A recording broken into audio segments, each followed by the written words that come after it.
Hey book nerds, welcome to my channel. So in honour of Halloween and October and all things spooky, I'm going to talk about my 5 favourite horror tropes. I've done a couple of videos like this before. I've done the thriller tropes, I've done contemporary tropes, I think I maybe did a fantasy tropes one, I'm not sure.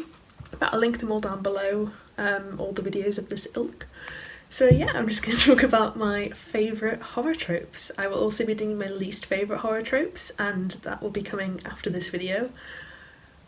But yeah, so I'm just going to preface this by saying, honestly, my favourite horror tropes are every horror trope. I adore horror, I love everything about horror. This was a really tough list for me to make because I couldn't narrow it down because I love everything about horror, so I might do another video like this, not for a while if I do, but where I talk about even more horror things that I like. I will say as well, I've done a overly specific book niche video, and I talk about quite a lot of horror stuff in that one as well, so I will link that down below. Watch that if you want even more horror content once you finish this.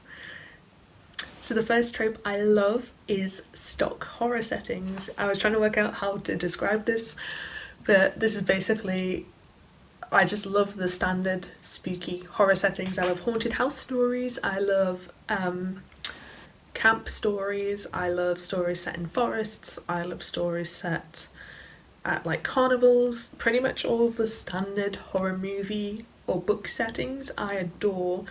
I really like haunted house stories because even though they're very typical and you can kind of guess where they're going, I feel like every author manages to put their own spin on it, and it's just such a staple of horror to have a house with a ghost in it, and it's such a great starting point to write stories from.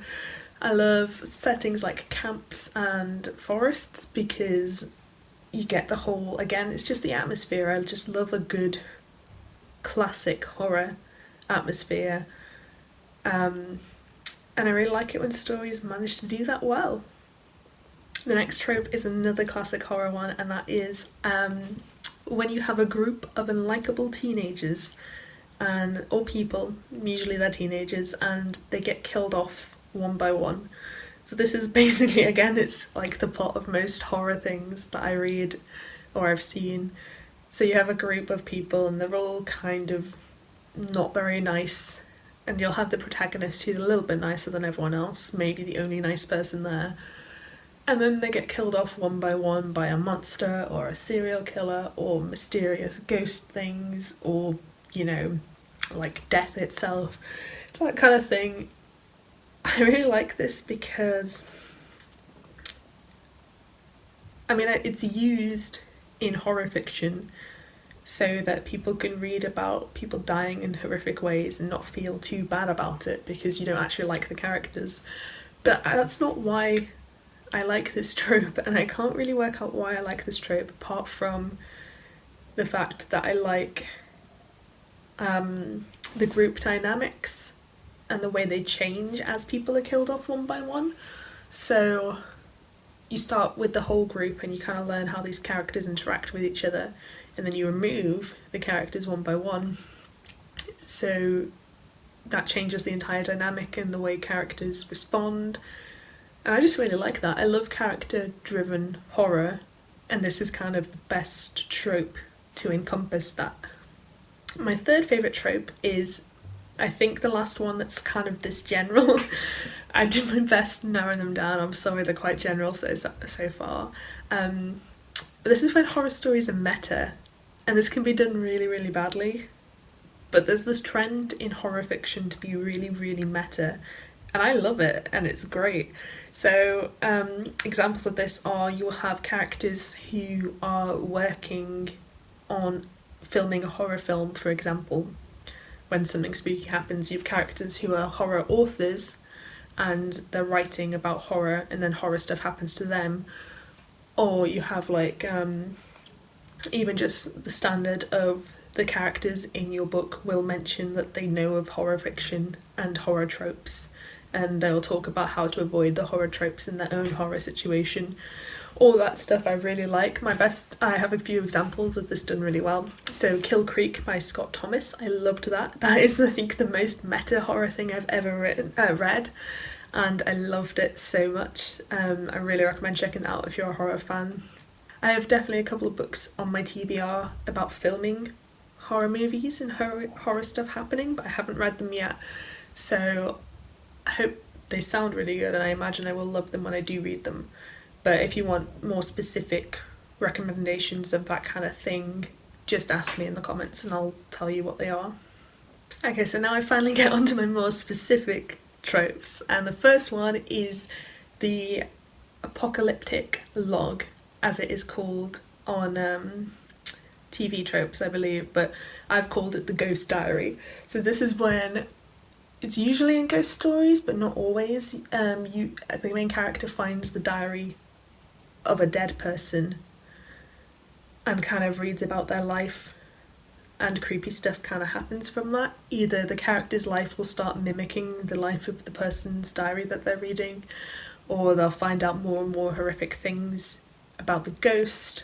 This isn't limited to ghost things, and I do like it when it's used in other ways as well, but I'm focusing on the ghost aspect for this video. I just really like it because you get that sense of creeping dread.